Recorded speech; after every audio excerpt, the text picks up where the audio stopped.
Good morning! Once again, it's a blessed, wonderful morning na muli tayo nagkasama-sama upang atin na namang harapin ang araw na ito. Huwag po kayong mag-alala, no? Alam ko na marami tayong mga bagay na yung bang gagawin sa araw na ito. Uy, by the way pala, ngayon ay holiday din, ano? Walang pasok and we already had a very long weekend. 4 na araw na walang pasok. But this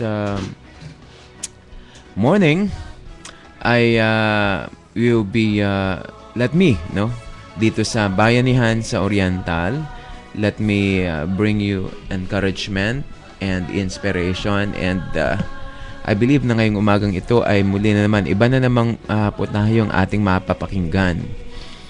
Gusto kong umpisa natin ang pagbasa, pagbubulay-bulay nating ito sa pamamagitan ng pagbasa sa Joel chapter 2, verses 21, and then let's jump to 25 and 26. At etong sinasabi, "Fear not, O land, be glad and rejoice, for the Lord will do great things. I will restore to you the years that the locust hath eaten, the cankerworm and the caterpillar and the palmer worm, my great army which I sent among you. And ye shall eat in plenty and be satisfied, and praise the name of the Lord your God, that hath dealt wondrously with you, and my people shall never be ashamed." The Lord bless the reading of His word. May your word this morning bring enlightenment, healing, restoration, direction, blessing, and favor. Cause us, O God, to just be opened. May our hearts, O Lord, be satisfied today with and through your word. Thank you, for we believe in advance that we are blessed. Your eyes are upon us, and your favor, O Lord, are upon us as well. All of this we commit in your hands, in Jesus' name. Amen. This morning we will be beginning a series on a topic on restoration. Etong restoration ay alam ko na marami sa atin ay applicable ito at talaga namang kailangan natin ito. Sapagkat kung titignan natin ang buhay kasi dalawa lang yan eh. It's either paakyat ka or pababa. Parang hagdan yan. Para bang, yung bang sa simpleng salita, kung ikaw ba'y umaasenso o ikaw ay pahirap ng pahirap. Kung ikaw naman ay estudyante, kung ikaw ba ay yung grades mo ay tumataas o bumababa. O yung health mo ba ay pagaling ka na o palala. Dalawa lang lamang yan eh, because there's no such things that are permanent in our lives. Nung bago kaming dating dito sa Mati, merong isang pamilya na nakilala namin at nag-umpisang dumalo sa church sa Lighthouse. At alam niyo po ba nung mga araw na iyon, ay syempre bilang pastor gusto mong makilala sila ng lubusan at gusto mo rin naman silang dalawin. At nang ako'y magsabi na ako'y dadalaw sa kanila, ang sagot ay wag pastor kasi nahihiya kami sa bahay namin. Kinahihiya nila yung kanilang abang tahanan. No, kasi nga ang kanilang bahay ay yung bang puro tabla na itinayo lamang ng ganyan, no? Pagkatapos ng lagyan ng yero, ayun, bahay na. At marami ang mga batang ito ay lumaki na yung bang nahiya sila maging ang mga classmates nila ay dumalaw at pumunta sa kanila.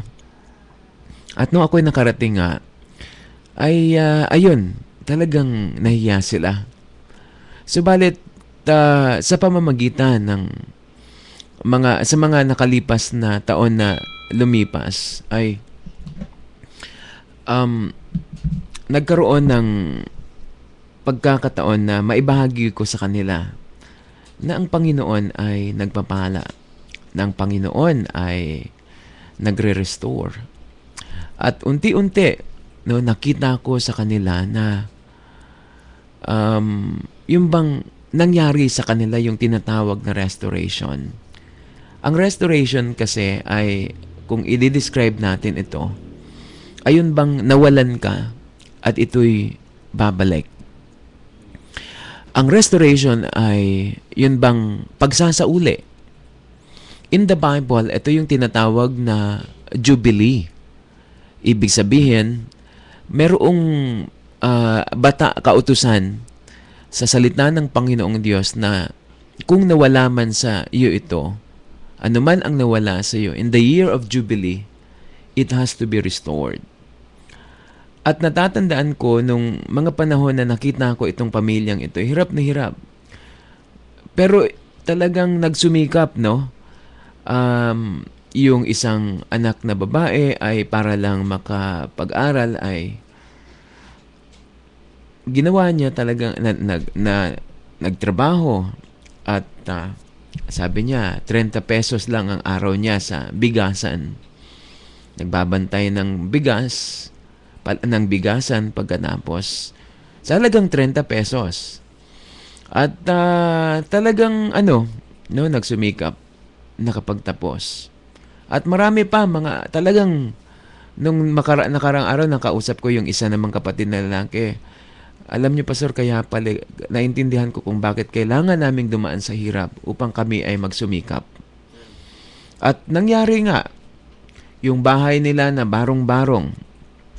Sa panahong ito, kung kayo may pupunta sa bahay nila, nakapagtayo na sila ng bahay na 3 bedrooms.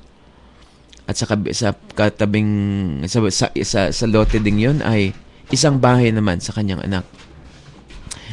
At nakita ko unti-unti, dalawa sa mga anak din, no? Dalawa rin naman sa mga miyembro ng pamilya ngayon ay nasa abroad. At ang nakita ko ay nagkaroon ng kaganapan sa kanila yung principle of restoration. Ngayon ay lahat, no, ay may kabuhayan. Lahat ng mga anak ay nakapagtrabaho. Nagkaroon sa kanila ng kaganapan yung tinatawag na principle of restoration. Bakit nga ba kailangang merong restoration? Una, kung titignan natin ang salita ng Panginoong Diyos, si Jesus, ang sabi niya sa St. John chapter 10 verse 10, I came that you might have life and have it to the full. Ang King James Version ay nagsasabi, I came that you might have life and that you may have it more abundantly. Ano ang mensahe ni Jesus? Ang pagpunta niya pala rito ay hindi lamang upang siya mamatay sa krus, upang siya ay pahirapan, upang siya ay magbigay ng kalayaan sa atin sa pagkatanikala, sa sakit, sa kasalanan. Ang sabi niya ay, came that you might have it life and have it more abundantly. Ang pangako ng Panginoon ay abundansya na buhay. At ito pero bago niya sinabi yon sa verse ng St. John chapter 10 verse 10, ang sabi niya, the thief came not but for to steal and to kill and to destroy. And he's referring to the enemy of our souls, Satan. Ang intention niya pala talaga, ang mission niya, ang kanyang modus operandi, ay upang tayo ay nakawan, upang tayo ay patayin, upang tayo ay wasakin. He came not but for to steal and to kill and to destroy. Kaya, minsan nagtataka tayo, bakit nawala yon? Marami sa atin ang nawala ng loop. Maaring kayo ay ilan din sa pamilya na, di ba, Meron kayong mga titulo ng lupa, ngayon ay wala na. Merong iilan sa inyo na dati masagana, ngayon ay wala na. Dati sa inyo ay maganda, malusog ang inyong pangangatawan, ngayon ay nagiging sakitin na kayo. Kasi nga, ang sabi ng Biblia, ang sabi ni Jesus mismo, meron tayong kaaway. Meron talagang ang kanya mismong layunan ay nakawin kung anuman ang nasa atin. But I have good news for you because Jesus came to restore what has been stolen or taken away from us.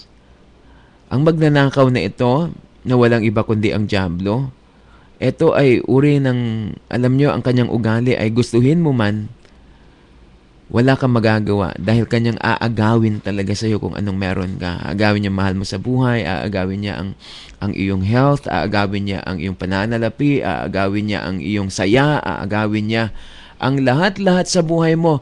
Kasi yun yung kanyang primary work talaga dito habang siya nandirito sa mundo. At ito, ang marami sa atin ay hindi natin alam at tinatanggap na lamang natin ito. Kaya nga ang isang dahilan kung bakit si Jesus ay pumarito upang i-restore ang anumang nawala sa atin, kahit dangal na nawala sa atin, ay kayang i-restore ng Panginoong Jesus. Kaya niyang alisin, no? At hugasan yung kahihiyan na meron ka man, meron sa pamilya ninyo. God is able and willing to restore what has been taken away from you. Kasi yung isa sa mga character at quality ng Diyos kung meron kang Bible meron kang Bible concordance, you find the word restore, and you will find so many verses na ang sabi ang Panginoong Diyos ay nagsasabi, I will restore. You will be restored. Your hand his hands was restored. Kasi nga yun yung isa mismong yung bang personality of God. Sa mga character of God, He is a restorer. You ought to know Him personally. God is not mad at you. He's not angry with you. Alam natin na tayo nagkasala, naging makasalanan, but still, God is not angry with you. Ang sabi ng Bible, for God so loved the world. Mahal ka ng Panginoong Diyos. Mahal ka niya. Mahal niya ang pamilya mo, at kung mahal ka niya, nais ka niya magkaroon ng magandang kinabukasan. Ang daming mga verses sa Bible, no? Ang daming verses sa Bible na nagsasabi na ang kalooban ng Panginoon is for us to succeed. Take for example Jeremiah 29:11. God said, I know the plans I think toward you, plans to prosper you and not to harm you. Tignan ninyo ha, sabi ng Panginoon, ang plano ko hindi kayo to harm, no? Bigyan kayo upang kayo masaktan o mapahamak. Ang sabi niya, to give you hope and a future. Pag-asa at kinabukasan. I know you're so tired of hearing sad news, bad news, no? Minsan yung atin pang spiritual leader kung ano-anong mga sinasabi, 'di ba? No? Sinasabi, nako, alam nyo, you ought to be somebody that is, you know, yung bang, when you go to church, you ought to be encouraged. Correct? When you go to church, you ought to be, minsan, alam nyo, di ba, yung bang, sugatan na nga tayo, pagdating pa natin simbahan, babanatan pa tayo. No? Nung tayo papasok ng simbahan, tayo pa ika-ika, paglabas natin, gumagapang na tayo. Kaya nga naman, samot, no? Gisamot pataog, you know? But, ano ba talaga ang sinasabi ng Panginoong Diyos tungkol sa iyo? Di ba? Sabi ko sa inyo, God loves you. He cares for you. He wants what's best for you. And He is the God who's restorer. No, sabi ng Joel 2:21, the Lord will do great things. The Lord will do great things. Take it into your heart today, in your spirit. He will do great things. All right?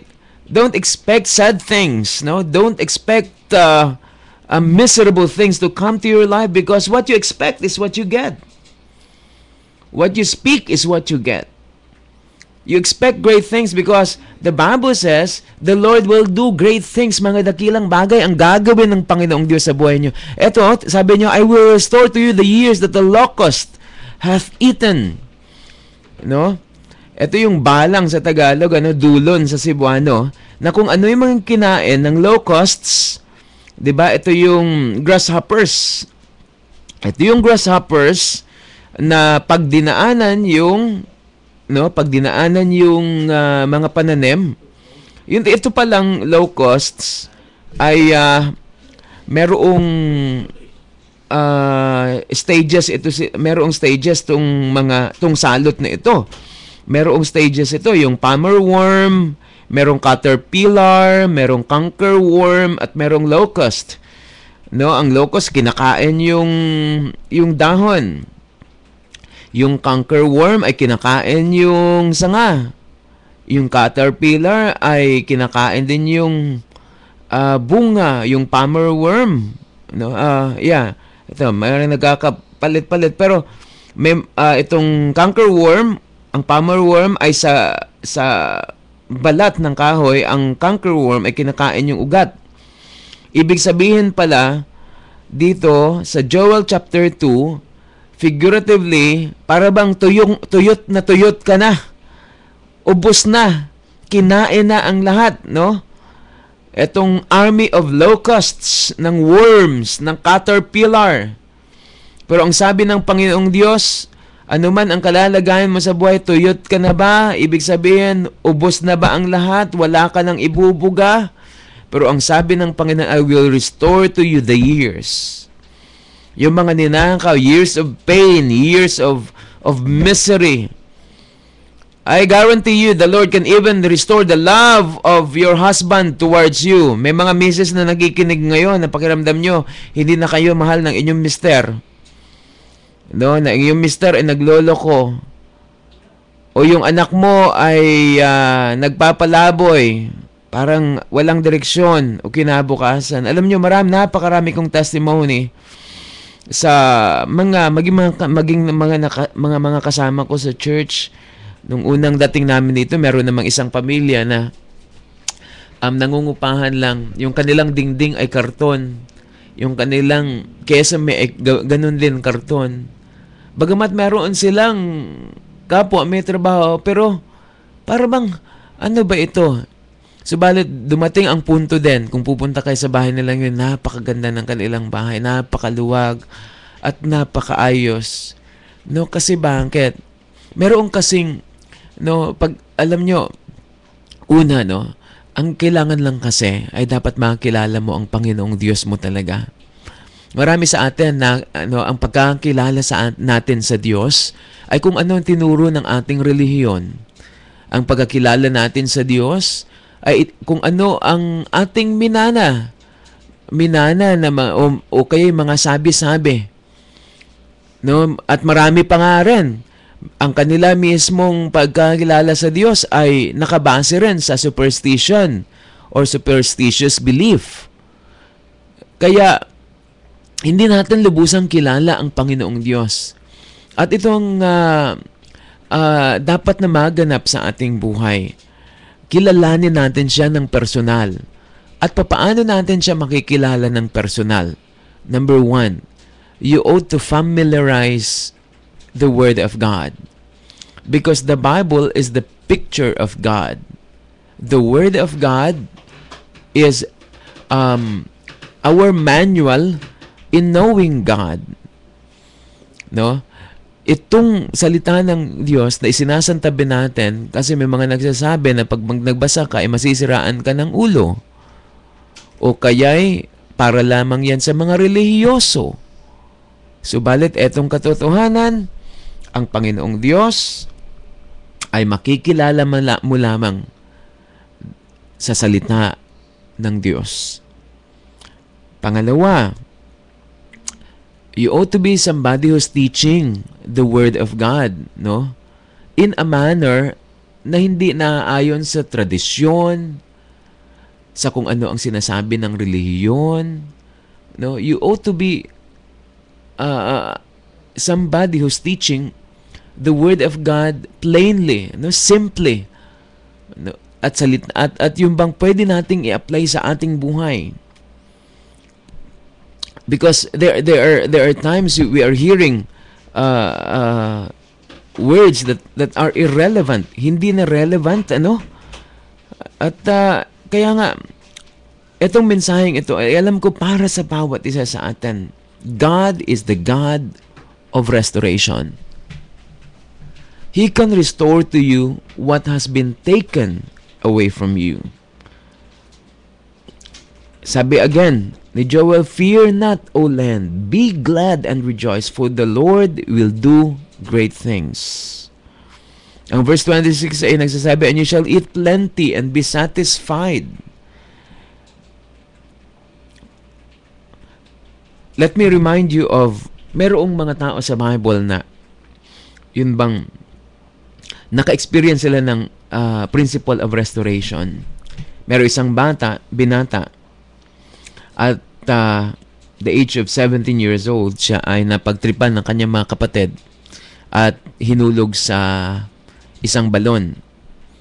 At akmang papatayin na nila, ang pinaka panganay ay nagsabi, "Wag na lang, ibenta na lamang natin siya." At tiyempong may dumaan na mga merchants. At siya'y binili, dinala sa Ehipto at binenta kay Potiphar, captain ng army ng Pharaoh ng Egypt. Masaklap ang kanyang dinanas dahil he lost all his rights dahil naging pagmamay-ari na lamang siya ng isang pamilya. At hindi lamang, pangalawa, una napagtripan siya ng kanyang mga kapatid, pangalawa napagtripan na naman siya ng asawa ni Potiphar. At tinempt siya at sabi ng babae is, "Lie with me." No, magsiping tayo, Joseph. Pero ang sabi ni Joseph, maraming beses talagang tinetempt siya, tinutukso. Pero sabi ni Joseph, hindi ko magagawa ito sa naging mabuti ang iyong asawa sa akin. Hindi ko kayang suklian ng masama ang kanyang kabutihan. At higit sa lahat, hindi ko magagawa ang lahat ng ito sa harap ng aking Diyos. Pinilit pa rin si Joseph. Niyakap siya. "Joseph, one time lang." Pero alam nyo, ang ginawa niya, kahit na hinawakan pa yung kanya mismong balabal, hinubad niya ito at tumakbo siya talaga na walang saplot. Dahil ito'y hinubad sa kanya ng asawa ni Potiphar. At sumigaw, no, para mapagtakpan, sumigaw yung asawa ni Potiphar ng rape. At ayun na nga, pinakulong ni Potiphar si Joseph. Pero kahit saan ka pala, kahit ano, dito po, no, kahit ano pala ang iyong naranasan, napagbintangan ka, no, yung bang nawala na ang lahat sa iyo. 'Di ba? Si Joseph nawala ang lahat, pamilya niya, nawala ang lahat. Nawala pa ang kanyang dangal. Nawala ang kanyang kalayaan. Kinulong. Ito ang karanasan ni Joseph in 13 long years, 13 taon, na parang bangungot ang lahat. Dahil nung una ang taas, ang tayog ng kanyang mga pangarap, meron siyang mga dreams. Pangarap niya na magiging great siya someday. Pero bigla na lamang naglaho ang lahat. Nawala ang lahat. Nawala ang kanyang pamilya. Nawala ang kanyang dangal. Nawala ang kanyang kalayaan. Subalit, alam niyo po ba, hindi natutulog ang Panginoong Diyos. Si Joseph pala, kaya siya dumanas ang lahat ng iyon upang siya'y subukin. Pangalawa, upang siya'y baguhin. Naranasan ito ni Joseph at dumating, to make the story short, dumating talaga ang punto na siya ay nailuklok sa second most powerful man in Egypt when he became the prime minister of that country. Everything was restored to him. Naging double ba ang restoration? Naging triple? No. 100-fold restoration ang naibigay kay Joseph. Mula sa wala. Why? It is because God indeed is a God who fulfills His promise.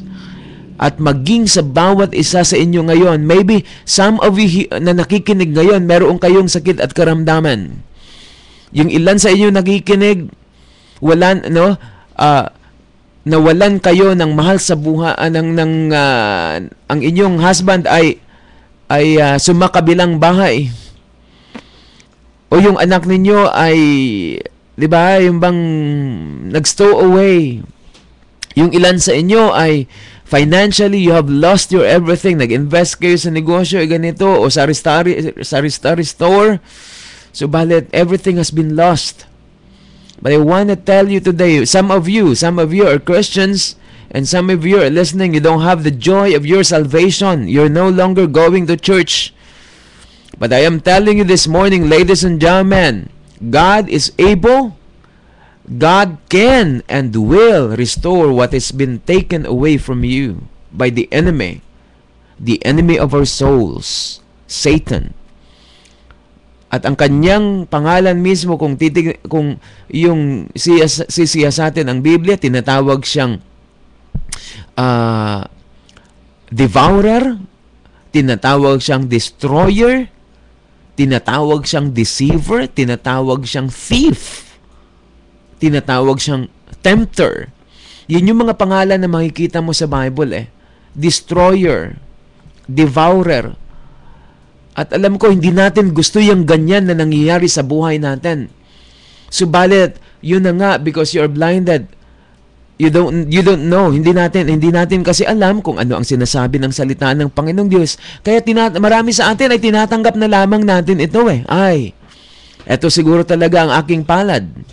Kapalaran ko na to. Pero hindi totoo yan Hindi totoo yan. Meron kang unseen enemy. He is taking away your health. Meron kang enemy na hindi mo nakikita at ninakaw niya ang iyong health, ang iyong prosperity, ninakaw niya ang iyong opportunities, ninakaw niya ang iyong family. But I have good news for you today. At ito ang atin talagang punto rito. Ito ang nais nating iparating sa bawat mamamayang Pilipino. God is able, God can, and God will restore what has been taken away from you. Pray with me this morning as we close. I want you to just close your eyes. Kung meron kang kasama dyan sa katabi mo o pamilya, just agree with us dito sa prayer na ito. Kung meron ka mang sakit at karamdaman, just sa iyo mismong nakikinig ka through your cellphone, hawakan mo ang cellphone mo as a point of contact. And we will be asking God na ngayong umaga, He will release you from that bondage. He will restore your freedom. He will restore your health. He will restore your family and anything that has been taken away from you. I want you to pray with me. I want you to pray with us this morning. And let us pray. Lord Jesus, thank you for coming upang kami ay i-restore at i-restore ang nawala sa amin. Ngayong umaga, i-restore niyo po kami sa iyo mismong presensya, Panginoon. I-restore mo ang buhay ng bawat isa muli sa iyo. Anumang kasalanan na meron kami, ay patawarin mo. Anumang gapos at tanikala, kami po, Panginoon, ay bigyan niyo ng kalayaan. Ngayong umagang ito, sino man ang merong sakit at karamdaman, in the name of Jesus, let your miracle healing flow. In Jesus' name. Ito man ay cancer, ito man ay diabetes, ito man ay back pain, ito man ay sakit sa mata, katarata, ito man ay sakit sa baga, ito man ay sakit na dulot ng hypertension, ito man ay sakit sa puso. In the name of Jesus, in the name of Jesus, we rebuke this sickness and this disease and its power to be broken right now. Ito man ay ancestral o minanang sakit, ito ay maputol sa pangalan ni Jesus. Ito man ay back pain, migraine, we rebuke you all in the name and the power and authority of Jesus Christ. Sa pangalan ni Jesus, in Jesus' name, lumayas ang sakit at karamdaman. And let this be a time of restoration. God, restore healing. Sa pangalan ni Jesus, healing and healthy body. In Jesus' name, stretch forth your miraculous hands. And I declare freedom in Jesus' name. Sa mga nawala ng trabaho, nawala ng negosyo, ng pananalapi, nawala ng mahal sa buhay, sa pangalan ni Jesus, let this be a time also of restoration. God, I pray, maging sa mga nawalan ng joy of salvation, joy ng paglilingkod sa inyo, dalangin namin, Panginoon, let this be a time of restoration. Stretch forth your miraculous and healing power of restoration sa bawat tagapakinig ngayon. Maraming salamat. Inaangkin namin ang katugunan. We stand in faith, O God, sa iyo mismong pangako that you're the God who restored what has been stolen or taken away from us. Thank you, and we give you the praise and the glory in Jesus' name. Amen. Bukas po ay magsasama-sama tayong muli, subalit hindi natin kinakalimutan ang instrumento ng Panginoon kung bakit tayo'y on the air. Ang ating ginagalang na Honorable Corazon Nunez Malanyaon, Gobernadora ng probinsya ng Davao Oriental. Alam ko na kayo napagpala ngayong umaga, so let us know. Ano po, pwede kayong ibibigay namin later ang cellphone number ng Muse Radio po, ano? At ipagsabi po ninyo ito. No, ipagsabi ninyo na meron tayong bagong radio station dito. Sa mga kakilala nyo, kamag-anak, i-text at tuwing alas 6 ng umaga, gusto namin kayong i-bless sa pamamagitan ng programang ito. At marami pa, no? Marami pa mga programang papasok dito sa Muse Radio. Kaya 92.7 po, no? Wag niyo pong ipihit 'yan, no? Sa inyong pihitan yung inyo mismong dial. Kaya muli, no, alam ko na magiging araw-araw tayong magkakasama. Bukas na naman at itutuloy natin ito, no? Kung meron man kayong dapat na i-chismis nyo itong programang ito at FM station na ito, i-chismis nyo, ano? Yan yung positive na chismis, no, na ipagkalat natin upang mapagpala din naman ang iba. Maraming salamat. Ito po ang inyong lingkod. Talagang taos-puso po naglilingkod sa inyo ito, no? Serbisyong totoo po lamang ang nais naming hangarin dito po sa Bayanihan sa Oriental. God bless you and good morning, and God bless the province of Davao Oriental. Mabuhay po tayong lahat.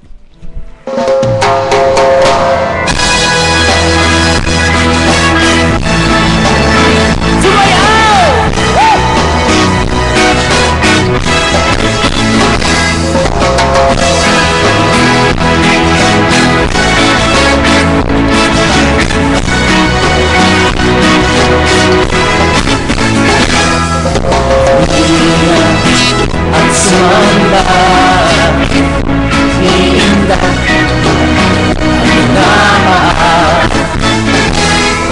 Sumayaw sa ang katatapos na programang inyong napakinggan ay isang bayad na palatuntunan sa radyo. Ang mga salitang ginamit ng tagapagsalita ay sarili nitong pananagutan at walang kinalaman ang himpilang ito. Sakit sa kalawasan, dugay ng giantos, way alibyo, dagan ng haplas ang gigamit, way epekto. Higala, aniya na ang Bungkag Haplas. Bungkag Haplas. Bungkag ang sakit sa kalawasan. Bungkag ang pangato. Bungkag ang dugay ng gitagantong sakit sa panig. Bungkag ang ereksyon sa samad nga gibati. Bungkag ang pinakaan sa malang mananaw. Bungkag Haplas. Ginamag gikan sa nagkadayang mga